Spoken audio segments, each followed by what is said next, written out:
This episode of The Clear Out was recorded on the 5th of April 2023 at home in Wicklow, and it is a discussion of identity, of nature versus nurture. It is a discussion of how to express gratitude and the value, more so, of expressing gratitude, and how easy it is for our brains to embed that habit as an everyday thing without it being too wishy-washy or flaky, something very practical and pragmatic. I also talk today about HSPs, highly sensitive people, of whom there are many, of whom I might be one, and you, and many of us. And I look at the funny side of that, as well as maybe the more serious side of that. And I conclude today with some very, very strange behaviour. It's very strange consensual behaviour that you might find a bit confronting. And I'm not going to give that one away. That's at the very end. So that's something to look out for. And maybe be a bit wary of. Okay, so that's it. That's what's coming up. And I'll see you around the corner. Cheers. Not gonna change my mind, leaving the dream behind, keep my moji inside. Hi, my name is Dara Clear, and you're listening to The Clear Out. You're very welcome, and I hope you're well. How's it going? How's your week been? Or how's your life been? Do you ever think about that? Do you ever put your wellness into a lifelong context and go, this is how my life has been until now? Things are looking up. I'm on a downward trajectory. It's funny. I was playing football, as in soccer, the round ball game, an AstroTurf game. So what were we? A 6-a-side, a 7-a-side, a 6-a-side last week, and it's mostly guys in their maybe the youngest grown-ups there. They might be late 30s, so mostly 40s, early 50s, that sort of age group. Very friendly game. And this game, I got invited to this game by a friend, an actor I worked with many years ago. Hi Russell, if you're listening. I only give shout outs to people who I think do occasionally listen. But anyway, nice bunch of lads. And the game, I don't know when it started, like mid-year last year or something. And for many of them, it was a return to playing after long layoffs. But it's become quite a good standard of a game, and nicely competitive. But one of the guys brings his son when we're short a player. Now his son is only 12 or 13, but he's 6 foot or more, and a very skillful little ball player. And he wasn't there last week, but he'd been there the previous week, and it was the best I'd seen him play. And I commented on that to somebody, and they said, well, the worrying thing is he's only going to get better while the rest of us are only going to get worse. And I was like, yep, I'm afraid that is true. So sorry, that just popped in my head when I was thinking of trajectories. Which begs the question, what upward trajectory is there, is present, is palpable as you get older? Do we get more relaxed? Do we care less? Do we sweat the small stuff less? Is there an upward trajectory on the acceptance index. I mean, that's what I aspire to personally. I want to get calmer and more accepting, which is not to be. I'm not making that an equivalent of complacency. So yes, not to be equated with complacency, because that's a very different beast. Complacency is not caring, not being concerned, and I think that's very different to acceptance. Or maybe that's just semantics. I don't know. I always feel that there's a negative component to complacency, verging on inertia or apathy, just simply not giving a crap. And there's something in that, the not caring, that I feel is corrosive to one's spirit. How about that? If you believe in such things, if you believe in a spirit, I don't really believe in a spirit as such in any sort of religious sense, but I do believe in an animating life force. And even as I say that again, it sounds, quasi-mystical. We're alive because the body functions. That's it, isn't it? So my heart's beating, my brain's functioning, my lungs do what they're meant to do, everything else is doing what it's meant to do, the circulatory system, the respiratory system. And as long as those things are functioning, I am here. And then, what then distinguishes each of us from anybody else? And that's whatever makes us us. And of course that returns me to one of my favourites, this idea of hexiety, the thing that makes you, the thing that makes me, me. And that is what I would think of as your essential spark, which I don't believe is given by a divine power or anything like that. But that is a tricky one. I mean, we can talk about nature and nurture. Ultimately, I think we're a product of both things. We're a product of where we came from, who we were born to, what's on the, whatever the genetic legacy and handover is. And then, my long held theory, if you're talking about somebody's essential makeup, is that we're partly our biological parents, and we're partly ourselves. And the struggle for identity, the battle for identity, is a battle between those components. Which one is going to be stronger? Which one is going to take the reins of the horse, of the horses, and bring them under control. And I think that's often the battle in any of us. And of course you can kind of go, well, hold on, but what if someone's hasn't been raised by their biological parents for whatever reason? Then I'm not sure. I think obviously nurture plays a big part there, although that person will have brought some genetic footprint from the biological parents, even if they were separated at a young age. And I think my theory of this kind of idea of the three competing core elements, mother, father, self, I think that still works in that context.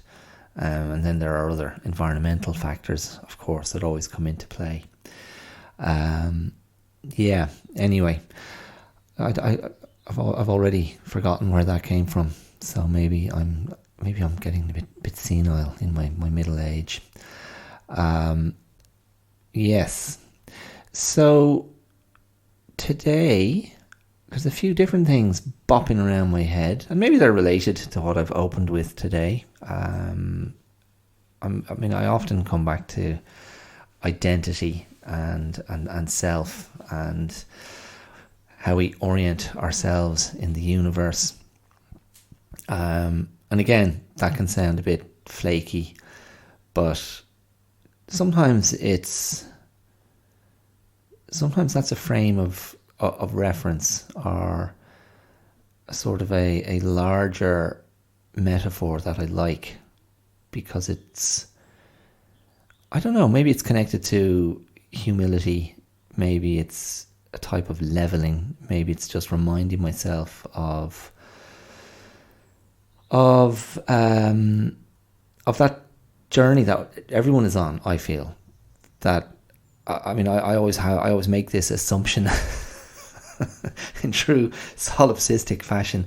I always make the assumption that everyone has these feelings of being alone. Everyone has these feelings of being the solitary traveller. Although maybe that's hugely influenced by me giving myself far too much time to think, because obviously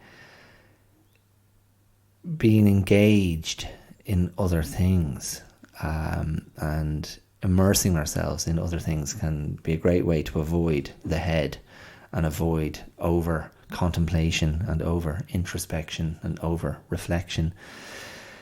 But that's kind of my jam.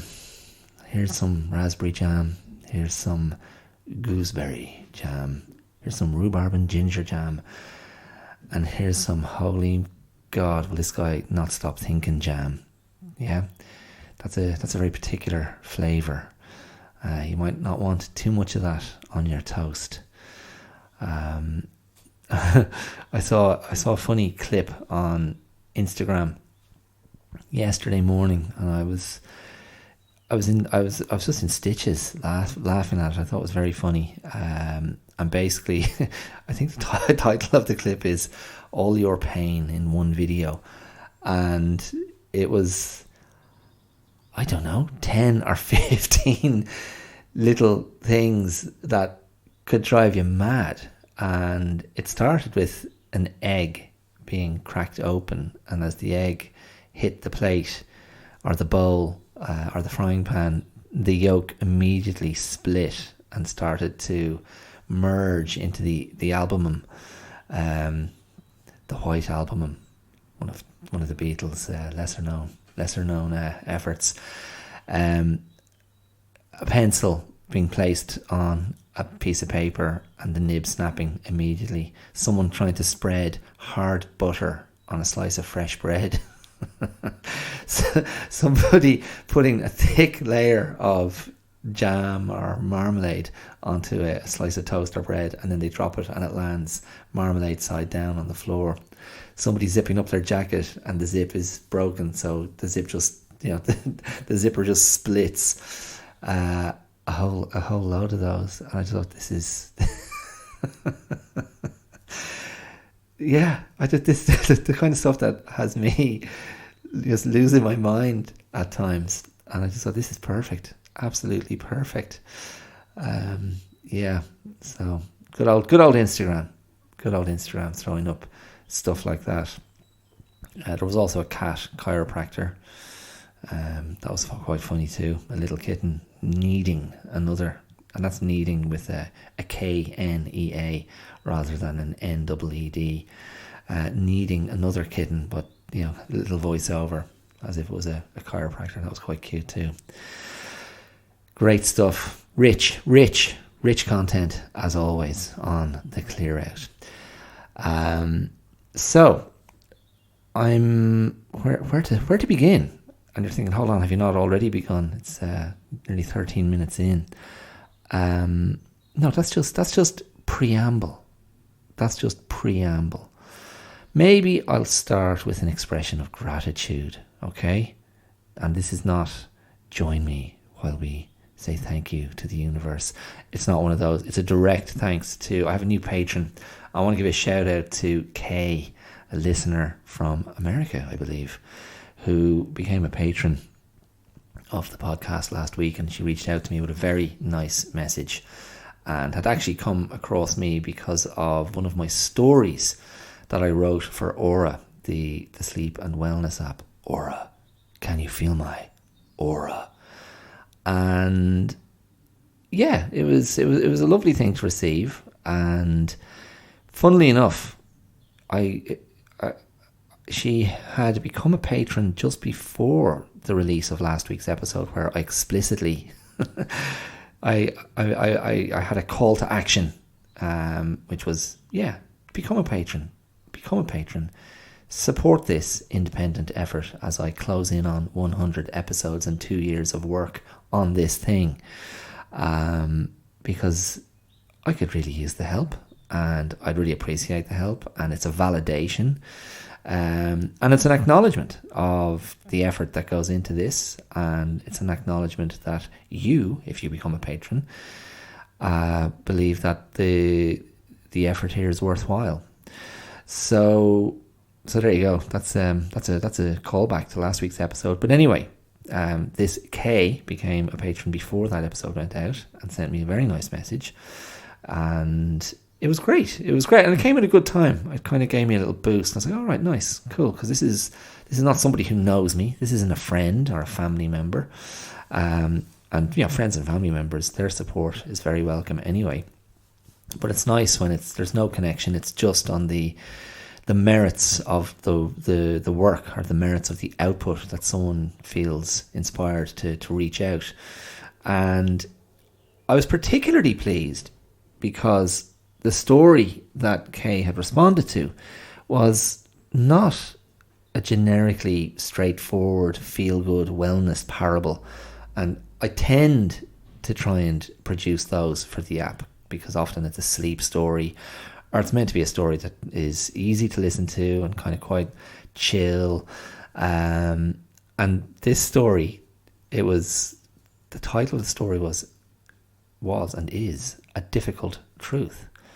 And fundamentally, it's about a grown-up daughter visiting her dying mother, and they simply have irreconcilable differences. And it's meant to be a story about sort of acceptance of imperfect love, acceptance of very flawed love, acceptance of family disharmony, acceptance of a damaged and damaging parent. And it was short. It's not a long piece, and I reread it after receiving this nice message and patronage from Kay, just to refresh my memory. And yeah, it's like it's a prickly little story, but I think I achieved putting something down there that is true. And that's really what I was trying to get at. The truth that sometimes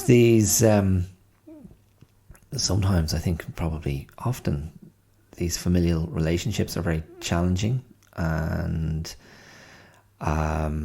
it's important that we put something out that counters the idea that that these things are overcome or have happy endings or happy resolutions. Often they don't, and it's a very messy, turbulent, and often lifelong challenging lifeline that stays in us and continues to disrupt and upset and unsettle. And I think it's a massive challenge for anyone who's had that experience to put it in a place that they can live with and be genuinely at peace with it. And in a way, that's what I was trying to achieve in that story, was to depict an adult child going, yeah, this hasn't been perfect and it's been very painful, but grand. And I'm comfortable with my decision to step away and put down a boundary. And I'm laughing because if anybody knows me, they're like, this sounds strangely familiar. So there's a lot a lot of me in that story. I was like, oh, okay. In any case, it doesn't matter. That really doesn't matter, because for Kay, it had a huge impact, and she was very open in communicating that to me. And I just want to say thank you, Kay, because I know she listens to the podcast as well. So that is my expression of gratitude, and I am, if I haven't made it clear over 97 episodes, this is episode 98, I am a huge believer in the expression of gratitude. And I'm not talking about, it's not a wellness habit I have, it's not part of my routine, it's not an affirmation or a mantra that I engage in. It's just habitual, and I just think it's very important to acknowledge the positives. I think that in itself is it's very good karmic practice, and it doesn't matter if things have been complicated or other aspects of whatever it is you feel grateful for haven't been perfect. I think it's important to recognize and acknowledge the positive areas. And just to give you an example, of what I'm talking about, and forgive me if this sounds somewhat self-aggrandizing. That's not my intention. But I worked in a private hospital in Melbourne for 2 years as an operating theatre technician. I think I've mentioned this at some point in the past on the podcast. And that was a really interesting experience. But it had some very, very challenging aspects to it. Like so many institutions, these core foundational institutions of any society, I'm talking about education, I'm talking about health, I'm talking about policing, as three very, very obvious examples of what I'm talking about.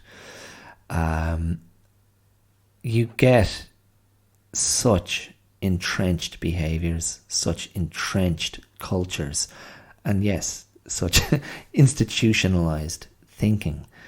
And when you spend time in those environments, and you pay attention, you start to, your radar to tune into those things. If you're tuning in at all, you can't not see the complexity, the complexities of those behaviors, the complexities of that thinking, the contradictions, sometimes the sort of obtuseness of that behavior. And certainly I saw a lot of aspects of that when I was working in this hospital. And so came across a lot of personalities that, is there a polite way to say this? Again, I'm not trying to save anybody here, because I doubt anyone from my time there would ever listen to this, but that's besides the point. That's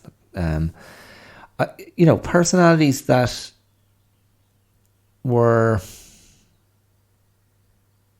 I don't know. I think what happens with institutionalized thinking is people fall into an automatic mode of behavior and an automatic mode of decision making, and common sense or real emotional intelligence gets chucked out the window, and that can fossilize and become so fundamental to the running of things, and that's what leads to, over time, really bad outcomes, to use a dreaded contemporary sort of workplace word. But people become dehumanized in many ways by institutionalized thinking, and it's massively environmental. And it's massively sort of legislated, I think, by the individual and squared away as just been, that's what we do here. That's normal. And it's, when you see it and you recognize it, it can often be just really detestable sort of behaviour, horrible stuff. Anyway, grand. So I had 2 years in this private hospital, and there was a lot of good stuff there and some not so good stuff. And it was very much about the way it ran, as far as I could tell, in my area, in and out of surgery all day long. The big driving thing was keep the surgeons happy. Keep the surgeons happy and keep the lists ticking over. And sometimes that being the overarching kind of driver of the business model, you could find yourself feeling quite cynical about the whole thing, even though the level of care was generally excellent at all times. But I couldn't wait to get out of there when I had an opportunity to leave. And again, I had never any desire to work in healthcare. That was just, I needed a job, and my brother-in-law was a nurse there, and he was like, look, you'll be able to get in there easily enough. They're always looking for technicians, and they'll train you on the job. Grand. So I went in and it was fine, and it was all very interesting until it just wasn't, and I was happy to leave. And that I left around, it was the year my daughter was born, 2013. But I did feel, as much as I was delighted to get out of there and get away from certain personality types and certain kind of cynical management figures, and people who were very much an example of that sort of institutionalized thinking I was just talking about, there were loads of people who were just brilliant, and certainly people who were very helpful to me and people who treated me very well. And helped me get educated to a huge extent in that area, having had no exposure to that world before. And I just felt the right thing to do here is just to acknowledge that and send, I can't remember if it was a card or an email. It might have been an email. And it was just thanking the various people that I would have worked closest with, particularly the nursing staff and the other technicians, and I know afterwards it was much commented upon, and it was put up on the notice board on the hallway outside the operating theatres, and it was much commented on because it happened so rarely, and happens, so rarely, and maybe even never, from people who would be higher up in the organisation and moved on to other places of work. But yeah. So, and again, look, I wasn't doing it to go, look at me, I'm such a good boy, I said thank you. My conscience wouldn't be clear, because I was there, and it wasn't like I'd said to everyone, oh, by the way, I'm not coming back. I just had an opportunity to leave and I was gone, and then I didn't come back. So I just felt like, well, that's a bit rude to all the people I had worked with. So anyway, yeah. So the expression of gratitude, it's, to me, that's a very easy thing to give. But I suppose you have to, well, I don't know, it's not about what you have to do, but the way I think of it is, are you actually looking for things to be grateful for? And this is just very basic. I don't know if it falls into the psychology category, but this is so basic and fundamental and obvious to me. And it's like the thing where you get yourself a new car and suddenly you see that car everywhere you go. Yeah? Do you know what I'm talking about? Or you get yourself, I don't know, it could be anything, couldn't it? You get yourself a new phone. I don't know what, a new bicycle, and you start to see it everywhere. So It's when you've alerted your brain to the presence of something, the existence of something, and turned your brain's attention to that thing. It's like your brain is this well-trained dog. It's like Pepper, my dog, our dog, the family dog here at #blessed. And when she's on a mission, her focus is unbreakable. And this is, Pepper's a sheepdog, so it's in her breeding, it's in her nature. And when she's on a mission to not track, because they're not hunting dogs, but they're watching dogs. They're watching shepherding dogs. And yeah, she's hilarious. Like once she's like, this is what I need to be looking at, bang, eyes are locked on. So even in the morning when I go out currently into the backfield to do my stuff, and Pepper comes with me, and I throw this big ring for her, which she, basically it's a 45-minute session of fetch while I'm trying to do my stretches and Tai Chi stuff. And all her normal affectionate behaviour is set to one side because she's in work mode, and all she wants to do is get that ring, bring it back, get that ring. So, and even if I manage to grab her, to give her a cuddle or a pat, she is trying to get away from me because she's got a job to do. And so I think, to go back to what I was talking about, this idea of what are we looking for? And I think the brain needs virtually no prompt at all to latch on to, this is what I should be looking at. And so I think that's the exercise, because I think we're very good. we're very good at being aware of what we don't like. We're very good at that. Very good at going, these are my wounds. This is my pain. This is my resentment. This is what I'm annoyed about. This is who I'm angry with. This is where I feel let down. This is where life hasn't been kind to me.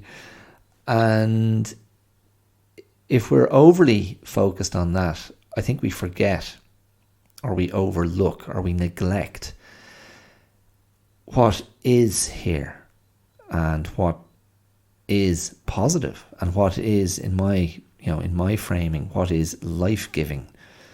And I think that's a really important thing, to go, all right, cool, brilliant. I need to acknowledge that. And the acknowledgement of that, I think it's like, it's a form of illumination. It's a form of, it's like switching on a light and going, there you go.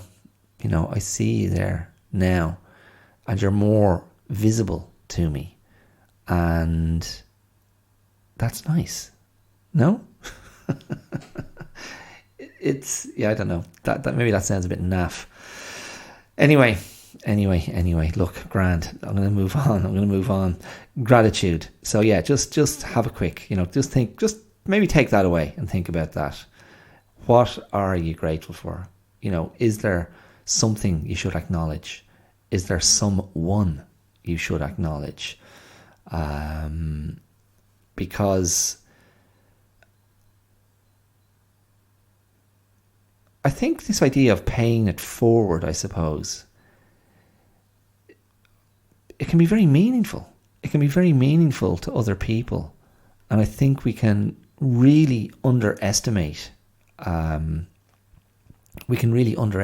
the impact that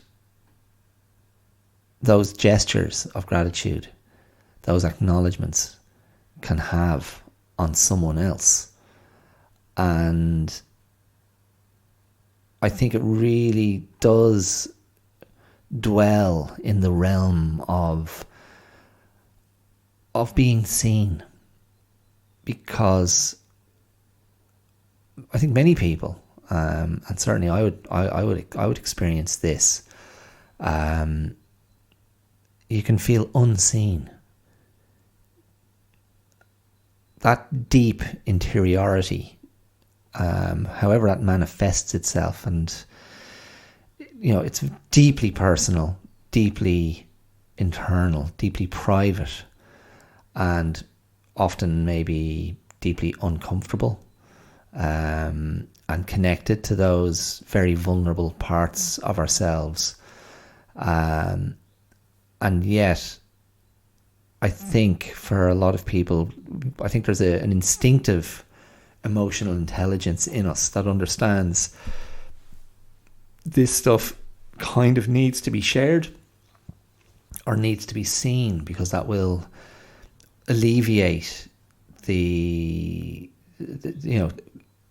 sense of anguish, the sense of isolation, of aloneness. But I don't know. Maybe that's a very male thing as well. I'm not sure, but I don't know if I really truly believe that. I mean, I just think it's an everybody thing. But I think, yeah, I mean, look, how could I possibly do something like I do here on the podcast? How could I have written the stuff I've written on the blog, before the podcast came into being? I mean, I've shared a lot of stuff, and I couldn't do that if I didn't believe in the value of this kind of emotional transparency that I dabble in. Yeah, and so, okay. So gratitude and reaching out and acknowledging all that stuff, I think that's a very positive ripple to be involved in. Now, it's not the overall driving motivation. It's not the defining thing. It's just one aspect. It's one aspect of how you can conduct yourself. That's all. Because it would be incredibly boring and excruciatingly uncomfortable and awkward if all you were ever doing is going around thanking people like a bloody loo ball. No one's interested in that. Choose your moments. Like, again, with all of this, with any of this, you've got to exercise good judgment. You've got to choose the moment. Otherwise, the men in white coats are coming, or the women in white coats, whoever. The peoples in white coats. All right, now listen. The next thing is, I was looking at an article a couple of days ago, and the article was about the fact that there's a new category of person.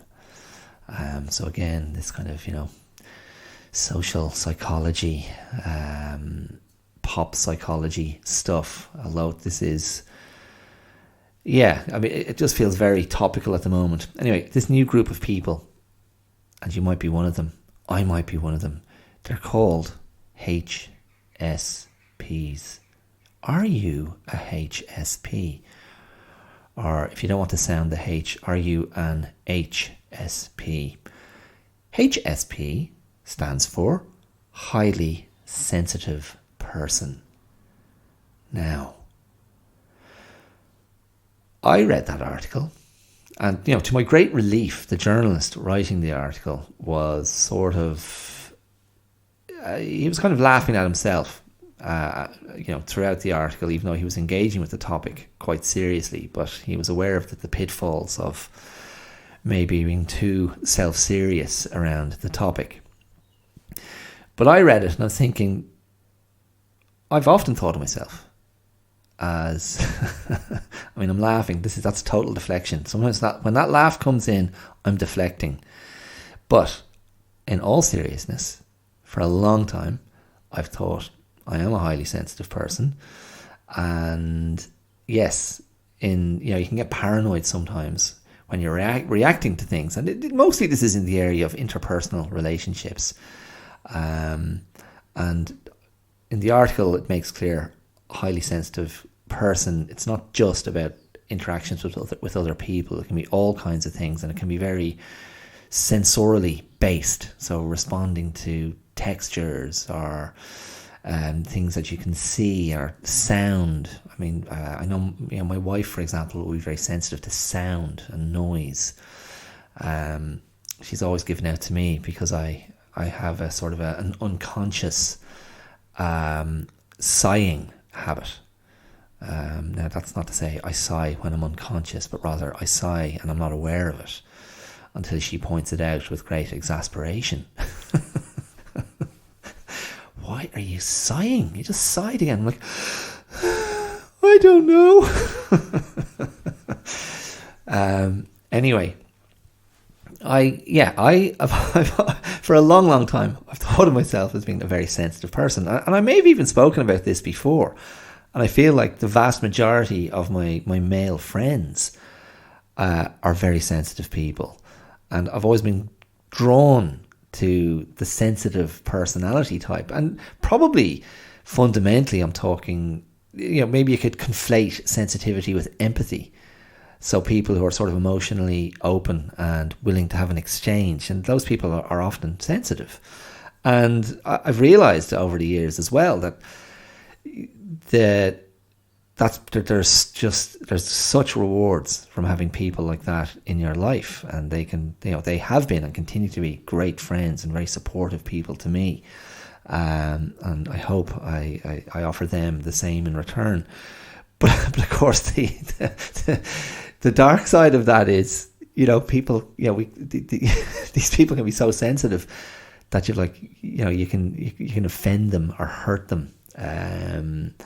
And maybe not realize you've done so. Like, that's certainly happened to me with with a few of my friends, and maybe they've probably been guilty of doing that to me as well. And then that tests. Well, okay, sensitivity is all well and good, but can you negotiate the successful repair of highly sensitive friendships? And grown men clutching their pearls, going, "Oh, I can't believe you said that thing to me." Luckily, so far, those friendships are all very much intact. But look, I was thinking in relation to this highly sensitive person thing, my default assumption is that we're all sensitive. Now, I'm not sure what you make of that. If that is to you very self-evident, because again, I just think, of course, the human animal, it's a sensitive animal, and one of the things we're most sensitive to is other people, and I think on a very fundamental level, that is, it's a hardwired animal impulse that is about self-preservation and self-protection, and it's having an incredibly sensitive radar to danger and threat, and of course, if you're going back through the history of evolution and you're going back to cavemen or whatever, those sensitivities would have been directed at very obvious predators, very obvious dangers in that time. Watch out for that woolly mammoth. I don't think it has good intentions. It's going to step on me and kill myself and 5 other guys with one step. Watch out for that saber-toothed tiger. I think those teeth are trying to tell me something. But over our evolution, we're now in a stage of human behavior where the language that we're able to use around sensitivity, around the idea of who poses a threat to me, it's exponentially it's exponentially sort of developed and magnified and expanded and metastasized into its own it's its own kind of subculture of human interaction. And yes, once again, yet again, and almost sort of ad infinitum to terribly boring effect, it's impossible not to think of culture wars, identity politics, and woke culture when we're talking about sensitivity. Like, has there ever been more space made in the history of humanity? Has there ever been more space made to accommodate sensitive people?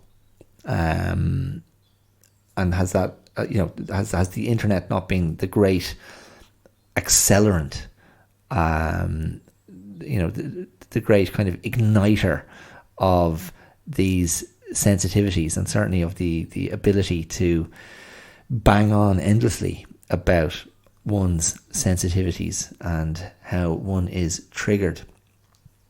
I'd say not. So when I think of being sensitive, I try to always just keep it in the real world, and in my own world, in terms of who do I interact with, who am I exposed to, what am I exposed to, and what's my role in all of this, and what use is it to me to be in that mode. And I generally, 90% of the time, lean towards, this is great, like it's good, it's nice to be tuned in to other people. I have great faith in that as a good way to be, and as a sort of it's an enriching element in my life and in my friendships and relationships.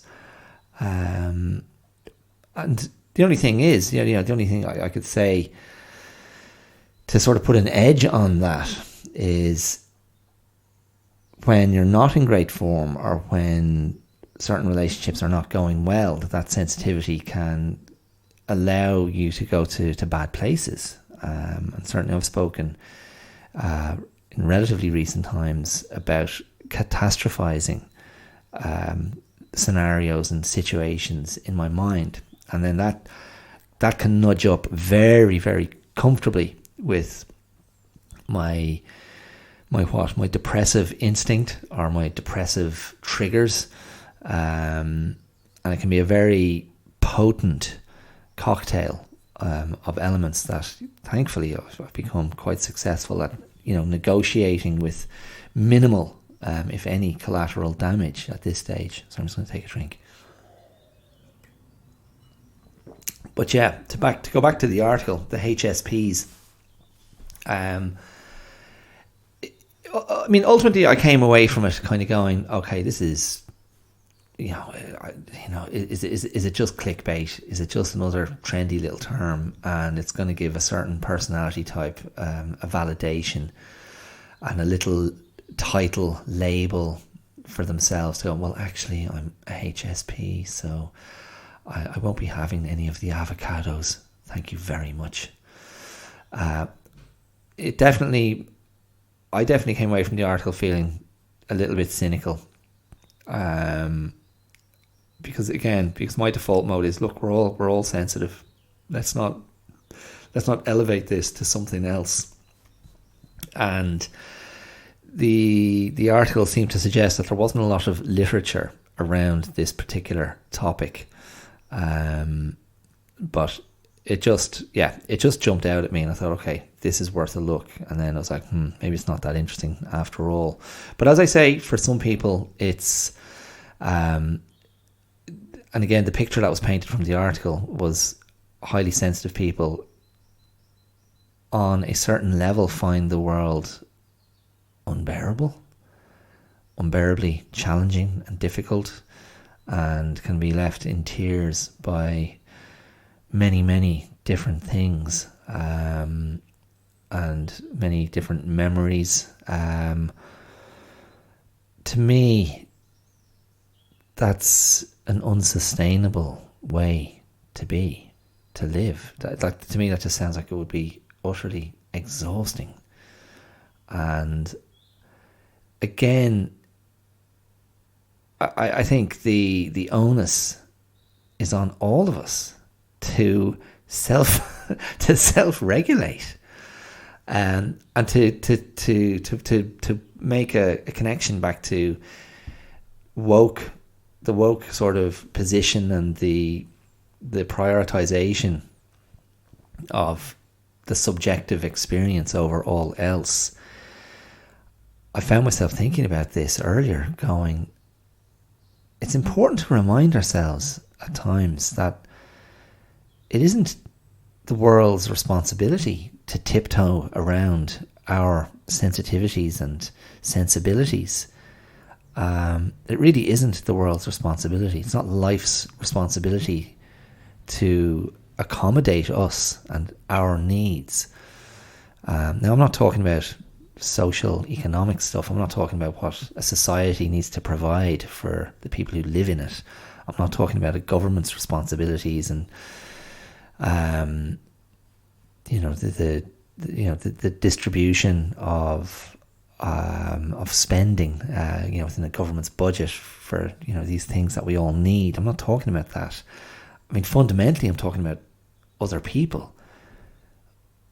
Other people are not responsible for how we feel. They're not responsible for pulling tricky things out of our way. They're not responsible for clearing the path before us, so nothing unpleasant has to spoil our view or offend our senses. I mean, this is really important. It's really important to kind of remind ourselves of that and go, just come on, just cop on to yourself. That's I should be a keynote speaker at the Highly Sensitive People Conference. Lads, just cop on to yourselves, okay? You're grand. Now, just go out there and have a coffee and feck off home. Thanks very much. I've been Dara Clear. Yeah. So, I don't know. It's so much is on us to work it out for ourselves. I really believe that. I mean, again, this is like, I mean, I always go back to kind of, the median. Like, there are extreme situations. There is extreme life experience, trauma, etc. That stuff needs to be worked on with the help of others, with professionals. Don't hesitate. I mean, if you need that stuff, if you have any even remote inkling in yourself that, what, I'd benefit from a bit of therapy, I'd benefit from counselling, I'd benefit from some help, go for it. Find the means, find the way, ask for help, because that can be a life-changing experience and the beginning of a journey back to health and wellness and a better relationship with yourself. And from there, many, many good things can flow. But barring those needs, and barring a roughly not too bad situation, it's on you. It's on you to look after yourself, and don't expect other people to do it for you. And don't begrudge that. Don't be resentful of that. And be very clear. A lot of people haven't a clue what's going on for you. So unless you've told them and specifically laid stuff out, they're not going to know either. So you can't be angry with people for stuff they don't know. And we can't presume that they know what's going on for us. Does that make sense? It makes sense to me. Okay, so I'm going to move on to the final topic of discussion for today's episode. I thought I'd have time. I thought I was going to have time to talk about parenting and fathers and sons and my own thinking in that area. I'm remembering how when my wife was pregnant with our daughter, initially all my thinking was around the idea of being a father to a son, and then moving away from that idea and getting into this, and entering into a very different frame of thinking about becoming the father to a daughter. But I'm going to save that. I'm going to come back to that, maybe next week or in another episode, because and this is purely about the time. I didn't realize I'd get to almost the 55-minute mark and not have touched on that. So there was another thing I want to talk about, and if you are a highly sensitive person, I strongly advise caution before listening to this next bit, because it may be something that you find uncomfortable. So a couple of weeks ago, there was a news story from London, baby, about a criminal case that had come up in the courts, a gang that had been busted, and the leader of this gang was a Norwegian man who was known as the Eunuch Maker. Dun dun dun. And I was like, oh my God, this sounds very scary. And basically, I clicked on the story, and yes, I mean, I had, having only seen the headline, I thought this is going to be some really dark, grim, nasty, sadistic stuff. And as it turns out, it wasn't. But this did involve dismemberment, and it did involve the removal of genitals, male genitals, and I think it involved the removal of part of a leg. But it was all consensual. And so almost instantly I was like, all right, fine. Sure, that's fine. No one was torturing anybody else. This was all consensual, willing adult participation in a very strange cult of behaviour revolving primarily around the removal of male genitals. And the article made reference to the fact that this particular group, this particular cult, or this type of behaviour, the people involved refer to themselves as nullos. Nullo, N-U-L-L-O. And I wanted to sort of revisit that and go, hold on, what's the story here? Like, where does this come from? What's it about? And so I just did a tiny bit of looking into this before recording today, because I wanted to go, what the hell? People, what do people get up to? What are people capable of? The answer is everything and anything. They get up to everything. They're capable of anything. And nullo, I've learned, is short for genital nullification. Okay? Genital nullification. I also found out that nullos are also sometimes called, or refer to themselves as, smoothies. What do you think of that? So I thought, a smoothie was something healthy I like to drink.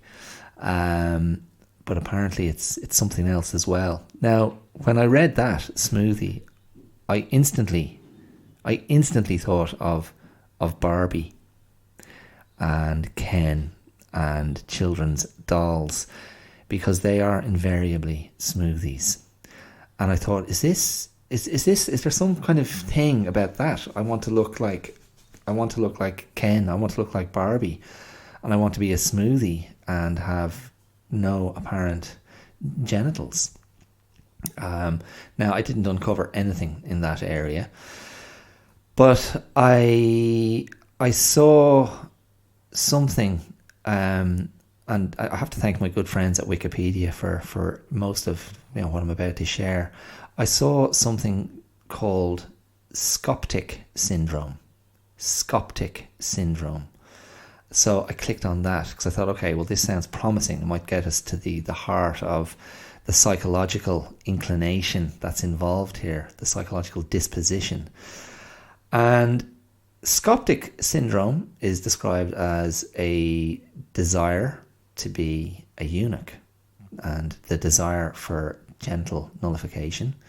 And it's often connected to feelings of guilt and shame around the sexual urge, which, and this is interesting because it recalls George Orwell's thing I was talking about last week, and where he was saying, the sex urge and the orgasm will no longer exist in a fascist totalitarian state.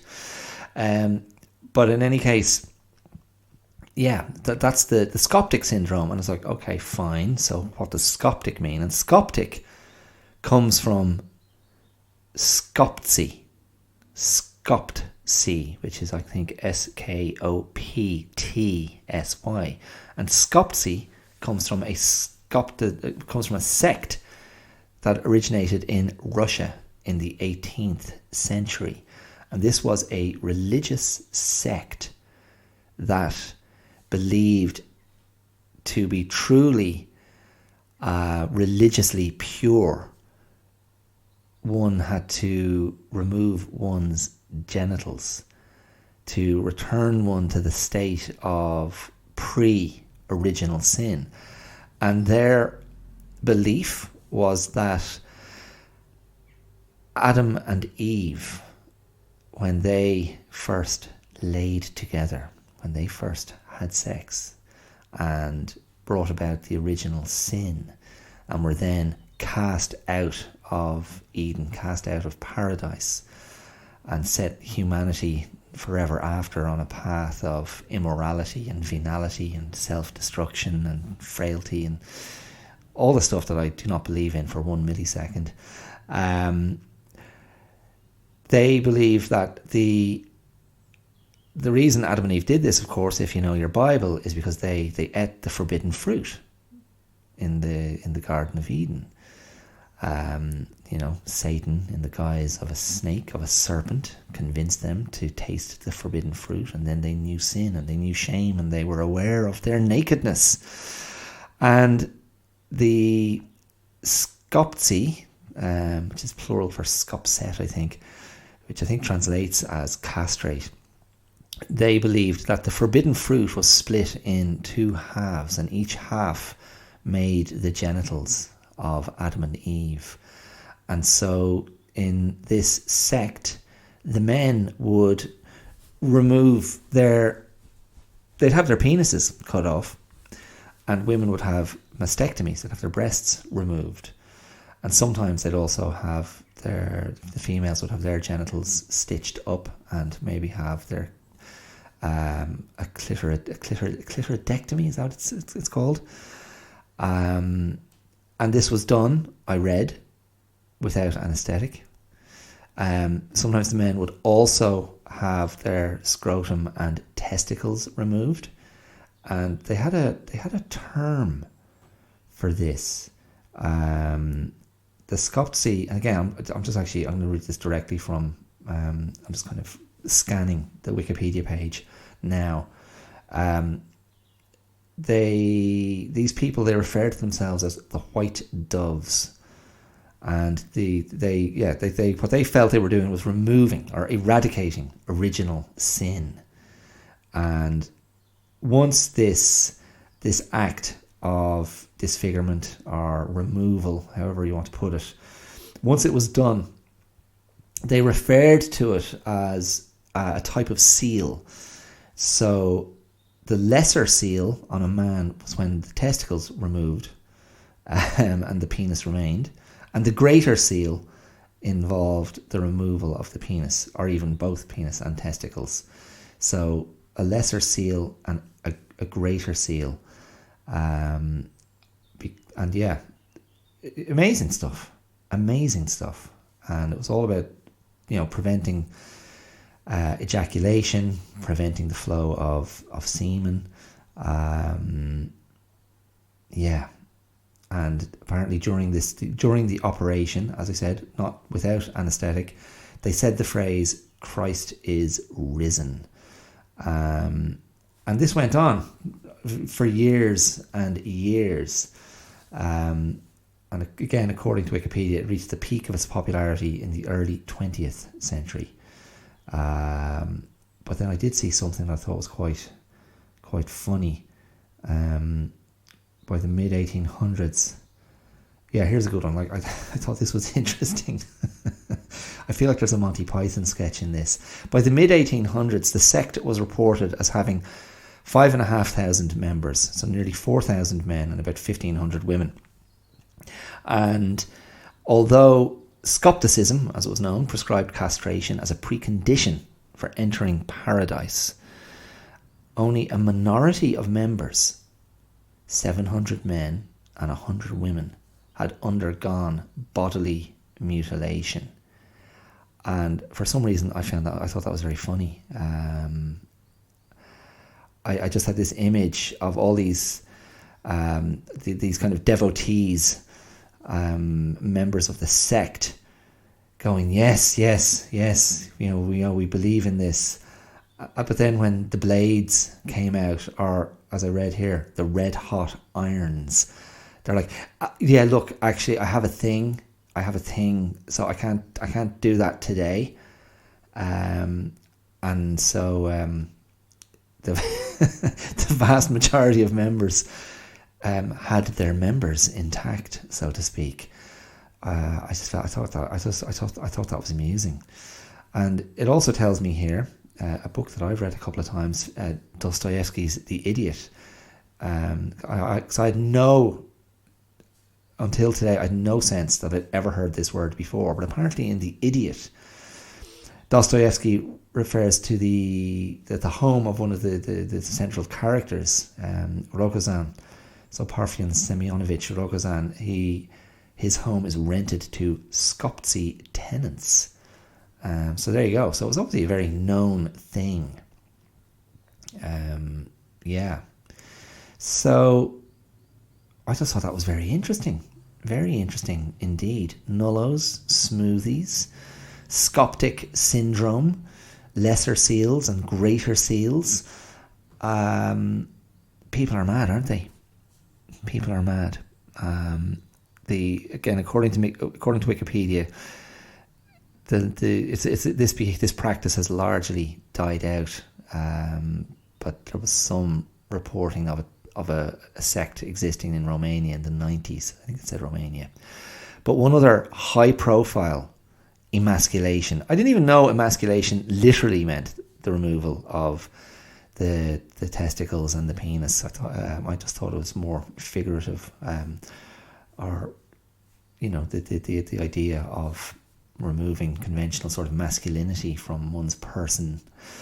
But another high-profile example of this, in 2012, there was a performance artist in Japan by the name of Mao Sugiyama, and he advertised the fact that he was going to remove his genitals, the sausage and beans, and he basically offered to sell them in a meal, and he cooked a banquet with a huge number of guests. 70 guests who each paid £160 sterling to eat his cooked genitals. And I read that he was charged for indecent exposure, and not for cannibalism. Well, he didn't eat his, or maybe he did eat his own stuff. But I read that cannibalism was legal in Japan. And then I did a search saying, why is cannibalism, I was very indignant, why is cannibalism legal in Japan? And I found articles going, this is completely untrue. Not what the guy did, but it's untrue that cannibalism is legal in Japan. But there you go. I mean, yeah. Look, I don't know. I mean, why am I sharing this with you other than, is that not fascinating? Is that not very interesting? Is that not wild? Yeah, I mean, best of luck. Best of luck to those people. I wish them well. There's probably a much larger and far more serious discussion to be had around that idea of shame, guilt, the sex urge. But this seems to exist in its own little enclosed world. And I tell you what's very interesting, and when we talk, when you hear me bang on about the internet and the deluge of information, and you're dealing with something very niche when there's actually very little information out there about it. And certainly this genital nullification and Skoptic syndrome falls into that category of there. Actually, I didn't find a huge amount there online. But again, maybe I'm not the greatest researcher in the world. Okay, so look, I'm going to leave it there. I think that's, I don't know what note that is to leave it on, but I'm leaving it there. And I'm not going to be signing up for any Skoptic sects anytime soon.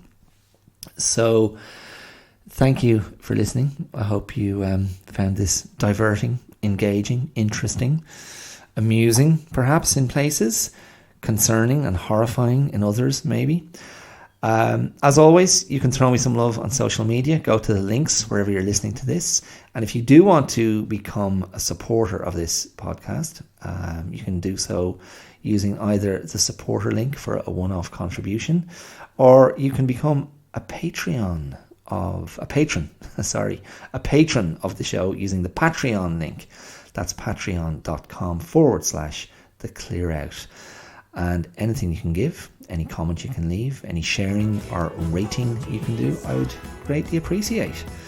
And I will express my gratitude, because you know how I feel about that. Okay, that's it. Take it easy, mind yourselves, stay safe, and I'll talk to you next week. All the best. See you. Bye.